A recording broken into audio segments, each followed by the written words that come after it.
Mesdames, Messieurs, bonjour. Voici les titres de ce journal. Aujourd'hui, 18 octobre, c'est la journée mondiale de la ménopause et comme chaque année, c'est l'occasion de lever le voile sur cette étape importante de la vie d'une femme qui parfois représente une véritable épreuve. La vaccination contre le Covid-19 est désormais ouverte aux enfants âgés de 12 à 18 ans, mais seulement avec les doses du vaccin Pfizer. Une décision qui suscite quelques interrogations. Les explications du directeur de la vaccination dans ce journal. Et puis, les panégyriques claniques sont considérées comme vivriers de l'identité socio-culturelle africaine. Elles sont de plus en plus délaissées. Pourtant, c'est un patrimoine qui retrace les origines d'une famille. Merci de votre fidélité. La communauté musulmane commémore ce lundi 18 octobre la fête de Mawlud. Mawlud, c'est la célébration de la naissance du prophète Mahomet. Cette commémoration invite à aimer le prophète et à imiter ses actions. Elle exhorte également au rapprochement et à la spiritualité. Nous souhaitons donc une bonne fête aux musulmans. Parlons de ce phénomène naturel marqué par la disparition des règles chez les femmes. La ménopause, elle survient généralement autour de 50 ans. Cette expérience est propre à chaque femme et elle s'accompagne fréquemment de divers symptômes qui peuvent affecter la qualité de vie. En ce 18 octobre, journée mondiale de la ménopause, on s'intéresse à ce qu'est la ménopause et à ses impacts sur la santé de la femme. Suivez ce reportage. Phénomène naturel chez la femme, elle demeure leur plus grande peur. Le passage à la ménopause décèle certaines craintes, car souvent considérée comme une calamité ou une maladie. La ménopause, c'est une étape de vieillissement physiologique dans la vie de la femme.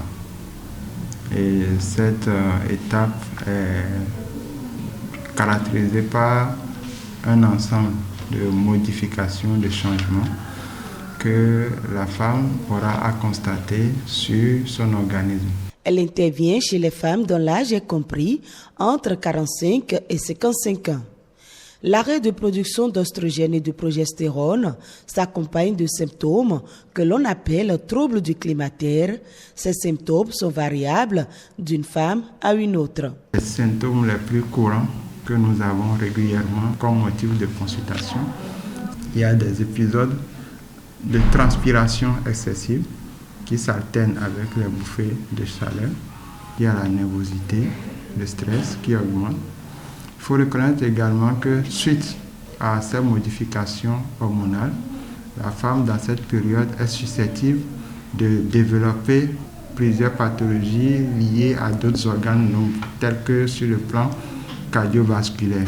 Il y a certaines substances qu'elle aura en manque, comme par exemple la chute du taux de calcium. Il n'existe pas de traitement à proprement parler pour ce phénomène. En revanche, des solutions existent pour atténuer les symptômes. La femme est exposée à plusieurs facteurs de risque. Déjà, au plan psychologique, il faut que la femme comprenne que c'est une étape physiologique, ce n'est pas la fin de la féminité. Toutes les modifications que la femme constate en cette période, on peut, quand elle est bien encadrée, on peut retarder la survenue de ces modifications-là, que ce soit par des soins d'entretien, que ce soit par des médicaments, que ce soit par des exercices physiques pour l'entretien corporel. Donc il y a tout un arsenal de choses qu'on peut utiliser pour permettre à la femme de toujours bien se valoriser pendant cette période, même après la ménopause. La ménopause est encore un sujet tabou dans nos sociétés. Elle n'est pas un drame. Bien vivre sa ménopause dépend du corps, de la tête et de l'environnement. Ce 18 octobre 2021, c'est également la journée mondiale contre la douleur. Comme chaque année dans le monde, le 3e lundi du mois d'octobre est consacré à la sensibilisation du grand public sur l'importance de décrire sa douleur et le droit de chacun à en être soulagé. Cette journée permet donc de se questionner et d'apporter un regard sur la question de la douleur. Pour l'Organisation mondiale de la santé, le traitement de la douleur et les soins palliatifs font partie intégrante du droit à jouir d'une bonne santé. Le Bénin a réceptionné il y a quelques jours 332 280 doses de vaccin Pfizer, un don des États-Unis pour aider le Bénin dans sa riposte contre le coronavirus. Ce qui est intéressant avec ce vaccin, c'est qu'il peut être administré aux enfants de 12 à 18 ans. Cela comporte-t-il des risques pour les enfants? Le directeur de la vaccination et de la logistique à l'Agence nationale des soins de santé était l'invité de Ulvaeus Balogun et donne plus de précisions. Déjà, je voudrais dire que c'est une chance d'avoir un vaccin qui s'administre pour cette tranche d'âge. Parce que vous voyez, c'est la tranche d'âge en milieu scolaire. Tout à fait. Où ils sont dans des regroupements en salle de classe. Ouais. C'est aussi la tranche d'âge où on a tendance à aller dans des manifestations festives. Ouais. Donc, c'est une tranche d'âge qui est favorable à la circulation, à l'infection pour le virus et qui, avec la vague passée, peut développer des formes graves. Et fort heureusement, parmi la gamme de vaccins actuellement disponibles, il y a un pour lequel les données d'études démontrent qu'ils peuvent être vaccinés avec ce vaccin de façon sûre et efficace. Donc c'est une très bonne nouvelle d'ailleurs pour cette catégorie. Il a été démontré à partir des données récentes d'études que ce vaccin était sûr et efficace, avait la même efficacité et la même sûreté que chez l'adulte. Et donc, du coup, la limite d'administration qui était bloquée à 18 ans a été redescendue jusqu'à 12 ans pour ce vaccin pour lequel les données sont actuellement disponibles. Pour les autres, les données ne sont pas encore disponibles pour qu'une telle approbation soit apportée. Les vaccins s'administrent déjà à la naissance. Oui. Donc, ce n'est pas lié, l'administration n'est pas conditionnée forcément à la tranche d'âge, mais c'est conditionné aux données scientifiques que l'on a sur cette tranche d'âge pour pouvoir dire oui, on peut administrer de façon sûre et efficace. Vous avez des vaccins qui sont administrés à la naissance et jusqu'à 1 an, qui ne sont pas administrés aux adultes. Donc, et tant qu'on n'a pas des éléments scientifiques qui permettent d'aller jusqu'à cela, on ne se prononce pas.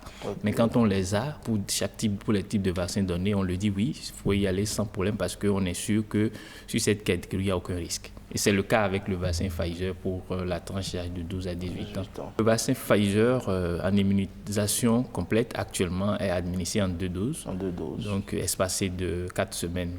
Ce n'est pas des questions de durée de protection, mais c'est des questions d'immunisation complète en période d'épidémie et qui permettrait de vite interrompre la circulation du virus et de ramener le monde à un niveau de vie normal. Il ne faut pas attendre, il faut vraiment saisir cette opportunité pour pouvoir protéger ses enfants. Et fort heureusement, il y a des parents qui l'ont compris et qui ont déjà commencé par vacciner les enfants. On parle toujours santé. La perturbation des services de santé due au Covid-19 a anéanti des années de lutte contre la tuberculose. Selon l'Organisation mondiale de la santé, les décès sont repartis à la hausse pour la première fois en plus de 10 ans. L'Organisation mondiale de la santé est catégorique. En concentrant depuis 1 an et demi la plupart des efforts des pays aux 4 coins du globe, la pandémie de Covid-19 a annulé des années de progrès en matière de lutte contre la tuberculose. En 2020, 1,5 million de personnes en sont mortes dans le monde. Pour la première fois depuis plus de 10 ans, l'OMS signale une augmentation des décès dus à la tuberculose. La maladie est la 2e cause de mortalité infectieuse dans le monde après le Covid-19, faisant près de 4100 victimes par jour. Principale raison avancée, les différents confinements. Ils ont de fait réduit le nombre de consultations médicales disponibles pouvant déboucher sur un diagnostic. Il est en chute libre, moins 18% entre 2019 et 2020. Conséquence, de plus en plus de gens vivent sans le savoir avec la tuberculose, une maladie que l'on peut pourtant traiter et guérir. Selon l'OMS, plus de 4 millions de personnes en souffraient l'an dernier, ils étaient moins de 3 millions en 2019. L'augmentation dépasse les 35%. Une détérioration de la situation, visible notamment en Asie. Inde, Philippines, Chine ou encore Indonésie, autant de pays où l'offre de traitement préventif contre la tuberculose a reculé de plus de 20%.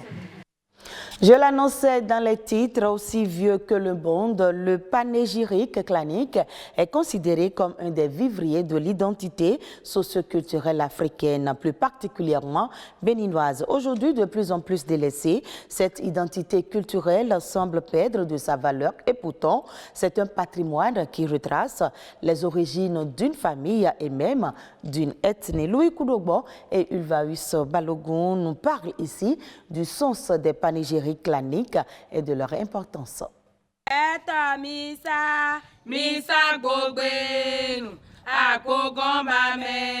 Ceci est l'une des formules les plus efficaces pour amadouer son conjoint ou sa conjointe et ramener la paix dans son couple en cas de discorde. Appelées panégyriques claniques, ces paroles élogieuses retracent les origines d'une famille ou d'une ethnie et varient d'une langue à une autre. Les panégyriques, c'est des paroles vivifiantes que vous sortez et vous adressez à une personne. Et cette parole permet à la personne, même si il est énervé, de changer de position, de pouvoir vous comprendre. Et surtout, ça se passe beaucoup plus dans les foyers. Paroles louangeuses bienfaisantes, le panégyrique clanique est d'une importance capitale dans les relations familiales. Cela permet d'identifier une personne, un individu dans son clan, dans sa famille. Grâce au panégyrique, vous savez à peu près ce qu'il faut manger, quel comportement avoir, ce qu'il faut dire, quand il faut le dire. Reconnue pour ses valeurs, cette identité culturelle est de plus en plus ignorée. Constat. Chez nous, dans la langue d'Idacha, on dit Omo Djagoun. Le panégyrique, ça signifie quoi? Non, je ne maîtrise rien ça. Je ne maîtrise rien. Je suis originaire d'Aguagon, à Rouantoun d'Akpanou, et tout fin Bianou. Si j'étais averti d'avance, j'aurais pu aller plus en profondeur. Je suis d'Abomey, précisément de Seron. Naturellement, je ne peux pas réciter exactement ce que signifie mon panégyrique. Si maîtriser son panégyrique clanique fait partie de l'identité culturelle et sociétale, sa transmission de génération en génération devient alors impérieuse. Chaque fois qu'une maman a la possibilité d'informer, de chanter les louanges de cette famille dans laquelle elle est arrivée, elle participe déjà à la transmission de cette tradition, de cette richesse-là. Aujourd'hui, à l'école, c'est possible également d'insérer la communication sur les panégyriques en milieu scolaire, dès la base, c'est-à-dire dès le primaire. Au-delà de son caractère laudatif, les panégyriques claniques demeurent un patrimoine identitaire à préserver, vaille que vaille. Retrouvez ce journal sur le www.ortb.bj. Merci à vous de nous avoir suivis. Je vous donne rendez-vous à 19h45 pour d'autres informations.